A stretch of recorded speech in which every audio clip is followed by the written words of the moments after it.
बिस्मिल्लाहिर्रहमानिर्रहीम। अस्सलाम वालेकुम डियर स्टूडेंट्स। आज का हमारा लेक्चर एक्सरसाइज 7.3 मैथ क्लास 10 के मुतालिक है। अब इसी एक्सरसाइज के क्वेश्चन नंबर 4 का लास्ट पार्ट हमारे पास मौजूद है। इसको हमने सॉल्व करना है। सवाल में हमारे पास एक ट्रिग्नोमेट्रिक वैल्यू दी गई है, बकाया रिमेनिंग जितनी भी 5 ट्रिग्नोमेट्रिक वैल्यूज बनती है वो हमने फाइंड आउट करनी है। स्टार्ट करते हैं और हमने बताना है कि थीटा किस क्वाड्रेंट में आता है। सबसे पहले देखिए सवाल की तरफ चलते हैं। cos सेकंड थीटा बराबर है 2 upon radical 3 and terminal side is in first quadrant. ये हमें बताया गया है कि जो टर्मिनल साइड है वो पहले क्वाड्रेंट में है। टर्मिनल साइड क्या कहते हैं?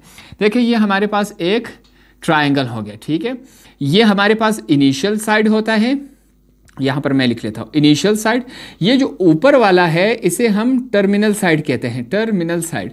तो कहता है कि टर्मिनल साइड कहां पर है? पहले क्वाड्रेंट में। तो इससे हमें मालूम हो जाएगा कि हमारा जो थीटा एंगल है वो भी यहीं पर बनेगा, ठीक है।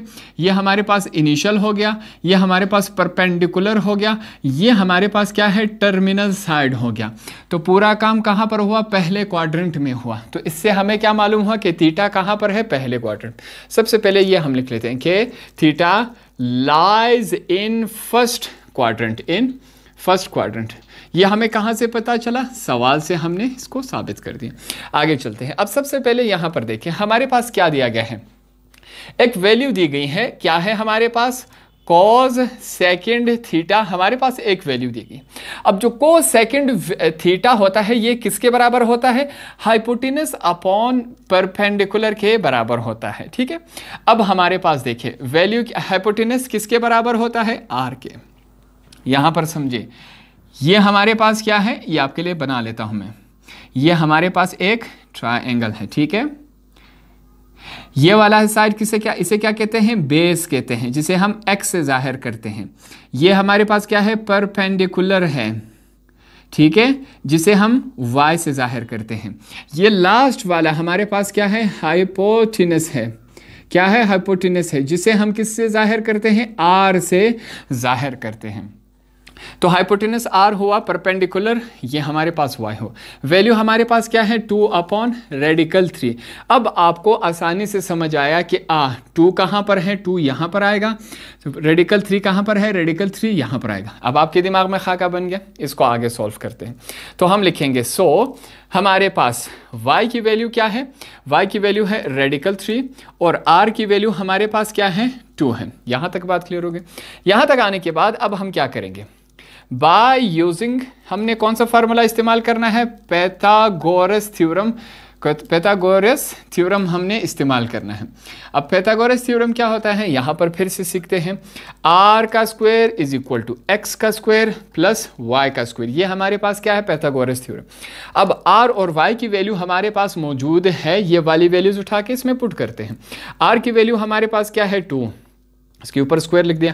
x की वैल्यू नहीं है तो उसको उसी तरह लिखेंगे सेम एज इट इज।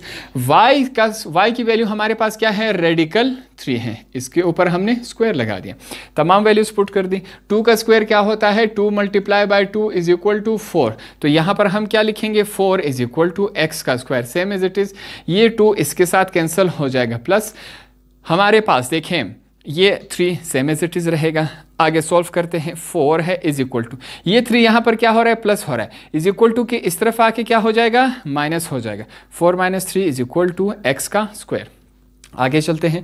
अब अगर इसको हम सीधा करके लिखे तो x का स्क्वायर पहले आता है, 4 में से 3 माइनस हुए हमारे पास 1 आता है। यहाँ तक बात क्लियर हो गई। अब नेक्स्ट स्टेप में हमने क्या करना है? इस स्क्वायर को हमने ख़त्म करना है।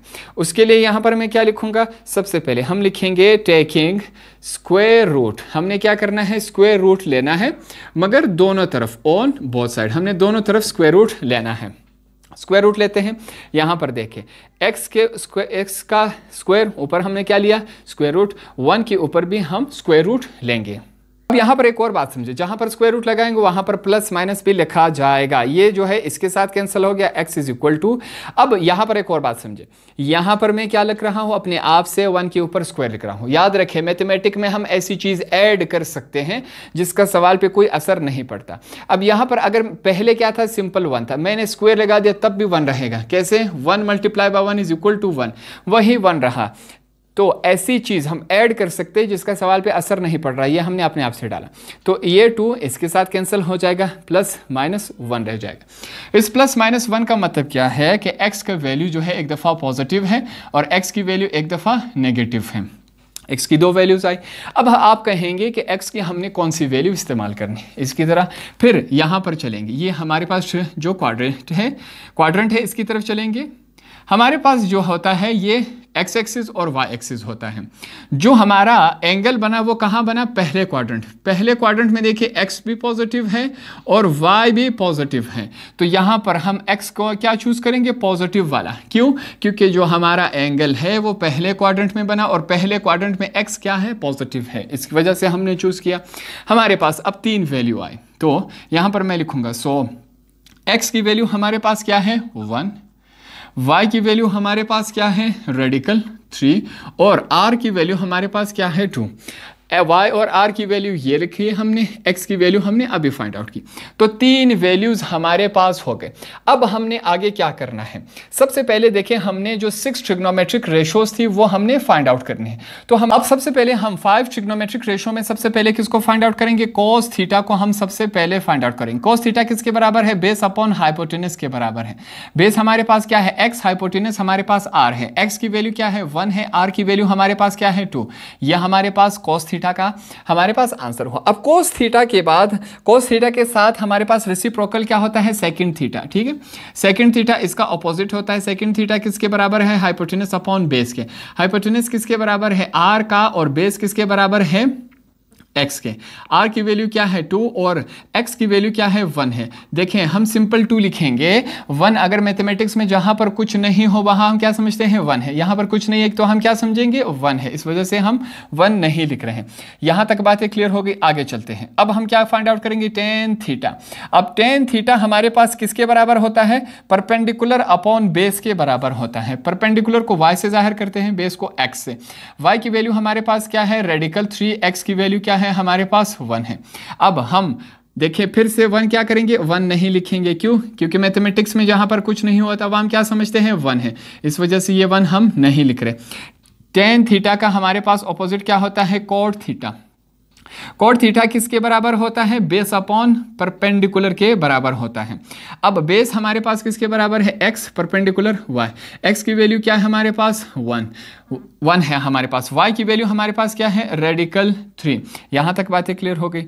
अब कोट थीटा ये हमने क्या की, 4 वैल्यूज फाइंड आउट की। 5वीं वैल्यू हमारे पास क्या है, कोस सेकंड थीटा, पहले से हमारे पास मौजूद है। अब हम क्या करेंगे, साइन थीटा को, लास्ट हमारे पास क्या है साइन थीटा को हम फाइंड आउट करेंगे, जो कि बराबर है परपेंडिकुलर अपॉन हाइपोटेनस के। किसके बराबर है हमारे पास, परपेंडिकुलर अपॉन हाइपोटेनस के बराबर है। परपेंडिकुलर हमारे पास क्या आता है, y आता है, हाइपोटेनस r आता है। y की वैल्यू हमारे पास क्या है, ये रेडिकल 3 है। r की वैल्यू क्या है, ये 2 रही हमारे पास। तो तमाम की तमाम हमने क्या किया, 5 ट्रिग्नोमेट्रिक रेशियोज फाइंड आउट किए, एक पहले से था। टोटल कितने होते हैं, 6 ट्रिग्नोमेट्रिक रेशियो। ये भी हमने बताया कि थीटा हमारे पास किस क्वाड्रेंट में आता है। तो इस तरह हमारा क्वेश्चन नंबर 4 का पार्ट नंबर 5 भी कंप्लीट हुआ।